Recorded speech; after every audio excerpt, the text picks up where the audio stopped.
Pokémon, a series beloved throughout the years. For better or worse, it has mostly kept the same formula since Pokémon Red and Green back on the Game Boy. A young trainer picks one of 3 starters, whether fire, grass or water, and sets off to capture and train Pokémon to collect all gym badges, and then take on the Elite Four and finally beat the champion. However, it was never that simple, as you also had to compete with Team Bad Guys.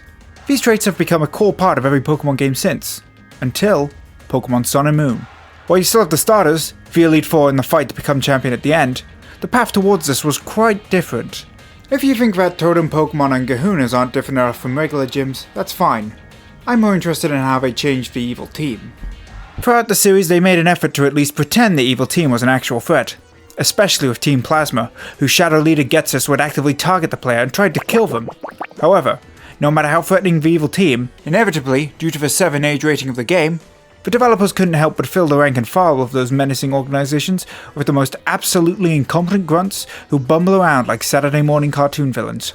Not to mention, these diabolical leaders all, inevitably, had their criminal enterprises and dastardly schemes thwarted by an actual child. Sun and Moon saw this pattern and decided to adapt. Team Skull. Instead of being a highly organized criminal organization, Team Skull is a bunch of numbskull teenagers who flunked out of the Island Challenge and banded together to cause criminal mischief.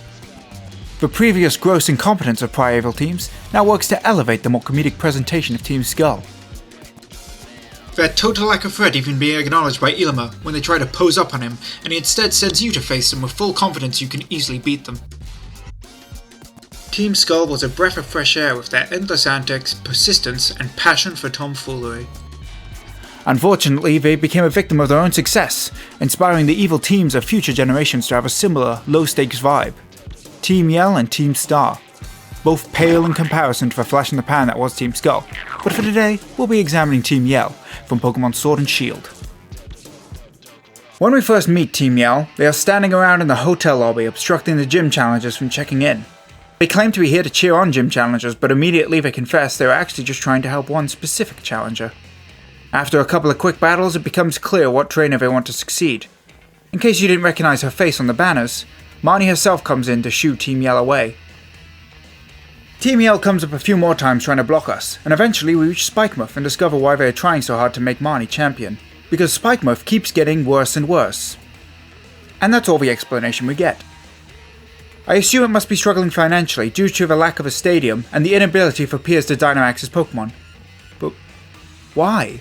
While it may seem obvious, since all the other major league gyms can Dynamax their Pokémon, it makes Spikemuth Gym less appealing. But I think that, because all the other gyms can Dynamax their Pokémon, it makes Spikemuth Gym more appealing. Dynamax may be a one-time gimmick for Sword and Shield, but in the Galar region it's surely a lot more than mundane due to its prevalence throughout. It's so common that trainers will team up to fight in Dynamax dens. In fact, it's so common, it's weird Spikemuth somehow wasn't built on one. Okay, maybe it's not as common as it appears, and it looks more densely packed due to the limitation of a video game world. Besides that, we know gym leaders are evaluated on their ability to decide whether they should be a major or minor gym. So surely, a gym leader as impressive as Piers, who was able to register for the major leagues despite the lack of Dynamax, would draw interest. Piers is also a popular musician, being able to draw quite the crowd. So the idea Spikemuth isn't able to draw in visitors is absurd. But I have a theory. Spikemuth is full of morons. Team Yell is clearly scaring off potential visitors. First of all, they literally closed their town when it would have been at its busiest during the gym challenge.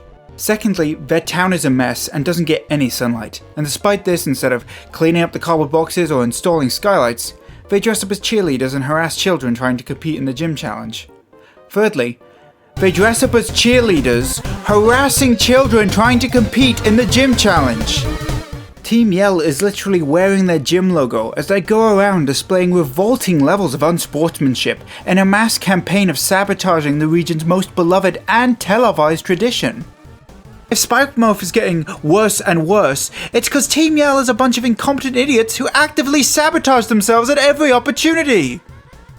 Even if they were struggling due to popularity, surely Mr. I Love Galar Rose would give them the financial support to make their town less terrible, since I assume he also funded the building of stadiums in the other gym towns.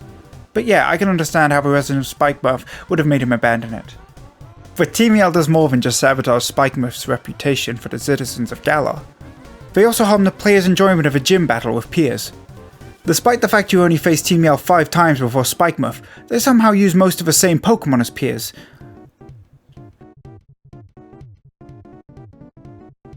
Leaving his only wholly unique Pokémon as Malamar.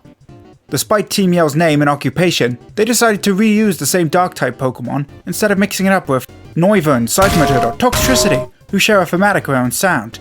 They could have even used a Pokémon like Ludicolo or Bellossom to dance along with their cheering. Or, well, lack thereof. No, instead I hope you don't know a fighting type move because it's time to fight Zigzagoon and Lanoon for the 7th time! Unfortunately, Team Yell isn't the only evil team that makes no sense. You see, Sun and Moon also had the Ether Foundation, so of course Sword and Shield had to copy it, and have a wholesome corporation that turned out to have an evil side as well. For the whole game, Macrocosmos are seemingly benign until the writers remembered they wanted Chairman Rose to be evil actually, and cram it into the last act. While waiting around for Leon, who invited us to lunch, it's only when Piers shows up instead, and tells us he saw Leon head over to Rose Tower, that Hop and Piers decide to freak out and make trouble. When we head outside, we run into Alina, who explains to us calmly that we can't just run in and interrupt the chairman's meeting with Leon. And then she gives the key to some random Macrocosmos worker and tells us to go fetch it. Okay, why? Anyway, after that nonsense, we get the key and enter the tower. And of course, since Alina set this game up for us, surely she... Why? Why? And now, all of a sudden, she remembers that she doesn't want us interrupting the chairman's meeting with Leon, and fights us like 3 feet away from them? With a Gigantamax Pokémon? Instead of letting us stand nearby while Leon finishes up the meeting.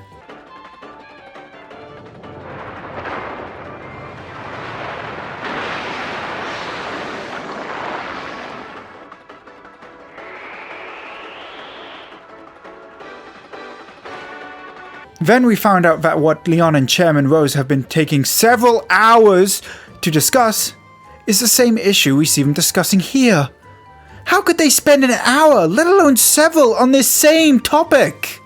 The topic in question is Chairman Rose wants to unleash the power of the Pokémon responsible for Dynamax energy that is harnessed to power the region, and for some reason, he can't wait one day.